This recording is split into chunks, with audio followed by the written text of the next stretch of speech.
నాకు ఒక అవకాశం ఇచ్చి నా ప్రాంతం కాకపోయినా, నేను పుట్టకపోయినా, నేను అక్కడ పెరగకపోయినా 2009లో 14 రోజుల్లో నన్ను ఆశీర్వదించి 7,000 ఓట్లతో నన్ను ఎమ్మెల్యే గెలిపించారు అధ్యక్ష. 5 సంవత్సరాల తర్వాత అదే ప్రజలు మళ్ళీ నన్ను 14,000 ఓట్లతో గెలిపించారు అధ్యక్ష. అక్కడి ప్రజలకు నా జీవితాంతం ఏమి చేసినా కూడా, నేను వాళ్ళకి ఎంత సేవ చేసినా కూడా తక్కువనే అవుతుంది. అట్లాంటిది ఈరోజు అక్కడి నుంచి నేను ఎమ్మెల్యే గెలిచి ముఖ్యమంత్రి అయిన స్వతంత్రం వచ్చినప్పటి నుంచి ఆ కొడంగల్ శాసనసభ నియోజకవర్గాన్ని ఒక్కసారి అచ్యుతారెడ్డి గారు మనం పుట్టినప్పుడు 65, 66 టైంలో కొద్ది పీరియడ్కి ఏదో మంత్రి చేసింది. స్వతంత్రం వచ్చినప్పటి నుంచి ఈ రోజు వరకు అక్కడ మంత్రి పదవి కానీ ఇంకో పదవి కానీ ఏది రాలే. ఒక పరిస్థితి ఎట్లుందంటే, మనం కర్ణాటకలో తెలంగాణ అని తెలియని పరిస్థితి, సగం ప్రజలు కన్నడ మాట్లాడుకుంటారు, సగం తెలుగు మాట్లాడుకుంటారు. ఎందుకంటే అంతకుముందు భాషా ప్రయుక్త రాష్ట్రాల విభజన కాకుండా ఇది అటువైపు ఉండే కాబట్టి సగం ప్రజలు కర్ణాటకన తెలంగాణ అనుకునే పరిస్థితి. ఇప్పుడు లేక ఆ ప్రజల అదృష్టమో, నాకు దేవుడిచ్చిన అవకాశమో, ఇవాళ నేను అక్కడ ఎమ్మెల్యేనైనా ముఖ్యమంత్రిని అయిన అధ్యక్ష.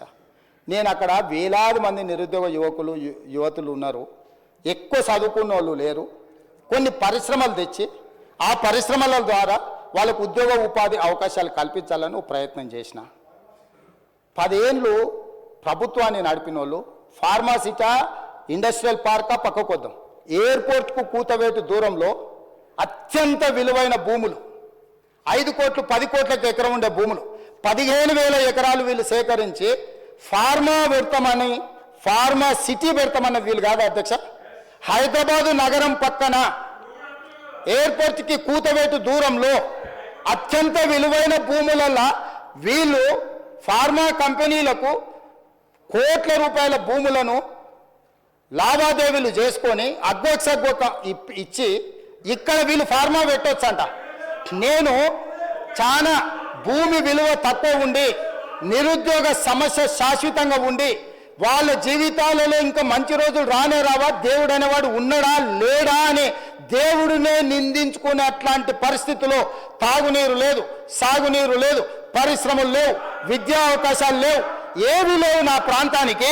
అధ్యక్ష, నేను ఒక మెడికల్ కాలేజ్ తీసుకుంటే తప్పు పడతారు, నేను ఒక ఇంజనీరింగ్ కాలేజ్ తీసుకపోతే తప్పు పడతారు, నేను ఒక పాలిటెక్నిక్ తీసుకుంటే తప్పు పడతారు, నేను ఒక ఐటీఐ తీసుకుంటే తప్పు పడతారు, నేను 2 జూనియర్ కాలేజీలు తీసుకుంటే తప్పు పడతారు, నేను 4 రోడ్లకు నిధులు తీసుకుంటే కొడంగల్కే తీసుకుపోతామని తప్పు పడతారు. నేను ఒక 1300 ఎకరాలల్లా ఎంత అధ్యక్ష, కొడంగల్ శాసనసభ నియోజకవర్గంలో దాదాపుగా 3 లక్షల ఎకరాల భూమి ఉంది అధ్యక్ష. 3 లక్షల ఎకరాలల్లా 4 గ్రామాల పరిధిలో, ఒక్క గ్రామం కూడా కాదు, 4-5 గ్రామాల పరిధిలో ఒక 1300 ఎకరాలు తీసుకొని, ఎందుకంటే బోత్ సైడ్స్ నేషనల్ హైవేస్ ఉన్నాయి, స్ట్రాటజిక్ లొకేషన్. ఈ 1300 ఎకరాల పరిశ్రమలు పెడితే ఓ 25,000 మందికో 50,000 మందికో ఉద్యోగ ఉపాధి అవకాశాలు వస్తే, వాళ్ళ ఉద్యోగాలతో పాటు ఆ చుట్టుముట్టు కొంత అభివృద్ధి జరిగితే నా ప్రజలకు మేలు జరుగుతుంది. నన్ను ఇంతగా నేను ఏమైతానో, నేను ఎక్కడి నుంచి వచ్చినో తెలియనప్పుడు, నేను ఎలాంటి వాడినో తెలియనప్పుడు 15 రోజుల్లో గుండెలు పెట్టి చూసుకొని భుజాల మీద మోసుకొని 7,500 ఓట్ల మెజార్టీతో నన్ను ఎమ్మెల్యేని చేస్తే ఇవాళ నా చర్మం వచ్చి వాళ్ళకి చెప్పులు కుట్టించినా కూడా తక్కువనే అధ్యక్ష. అట్లాంటిది నేను విశ్వాసంతో ఆ ప్రాంతాన్ని అభివృద్ధి చేయాలి, అక్కడ ఉండే నిరుద్యోగ యువకులను ఆదుకోవాలి, అక్కడ విద్య ఉద్యోగ ఉపాధి అవకాశాలు పెంచాలని ఒక 1300 ఎకరాల భూసేకరణ చేస్తే కోట్ల రూపాయలు పంపించి మందు దాగిపించి నా మీద దాడి చేపిస్తే నేను బాధపడకపోతుంటా అధ్యక్ష. నాకు ఇది కొత్త కాదు, ఎన్ని రకాల దాడులు చేసిందో మనం చూసినాం. కానీ అధికారులు అధ్యక్ష, అధికారులు ఏం పాపం చేసిండ్రు అధ్యక్ష? అధికారులు ప్రభుత్వం ఇచ్చే ఆదేశాలను అమలు చేస్తారు.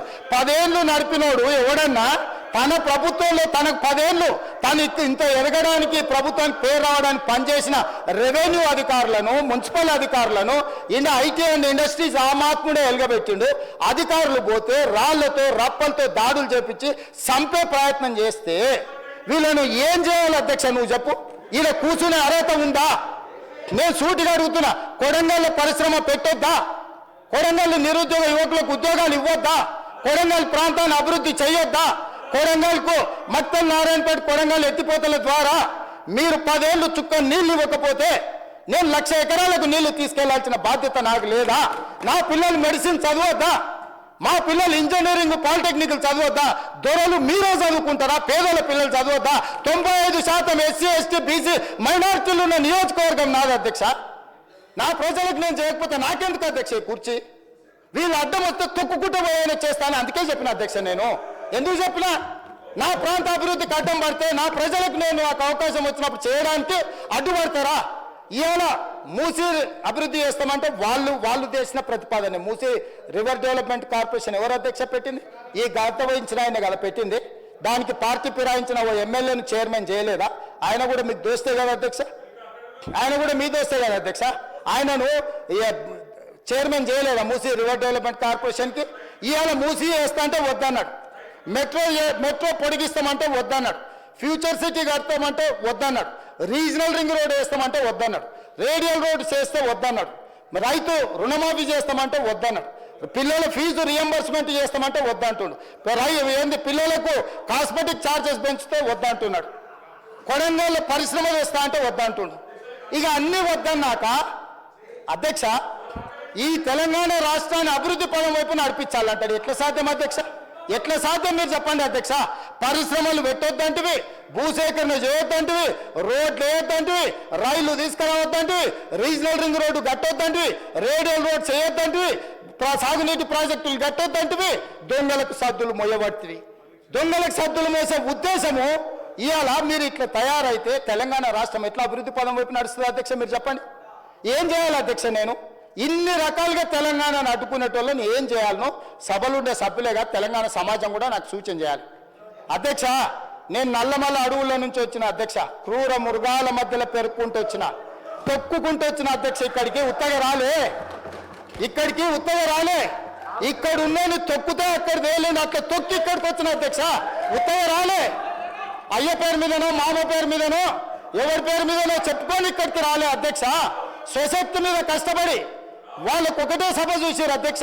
జిల్లా పరిషత్ చూసిన, శాసన మండలి చూసిన, శాసనసభ చూసిన, లోక్సభ చూసిన, ఇవాళ ముఖ్యమంత్రికి వచ్చిన అధ్యక్ష. వాళ్ళకంటే వాళ్ళు అమెరికాలో లేకపోతే ఆంధ్రాలో విజ్ఞానంలో గుంటూరులో చదువుకున్న సాగు తెలివితేటలు ఉండొచ్చు, నాకు సామాన్యుడు తెలివితేటలు అధ్యక్ష. రైతు బిడ్డను అధ్యక్ష, నేను అడవుల్లో నుంచి వచ్చిన అధ్యక్ష.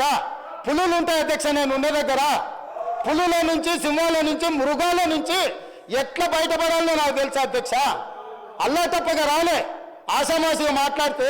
ఎందుకంటే ఈ హోదా, ఈ బాధ్యత ప్రజల కోసం ఇచ్చిందని, నా వ్యక్తిగతమైన కోప తాపాలతో ఈ బాధ్యత నెరవేర్చొద్దని చాలా ఓపికగా, చాలా మర్యాదగా, గౌరవంగా ఈరోజు ఉన్నా అధ్యక్ష.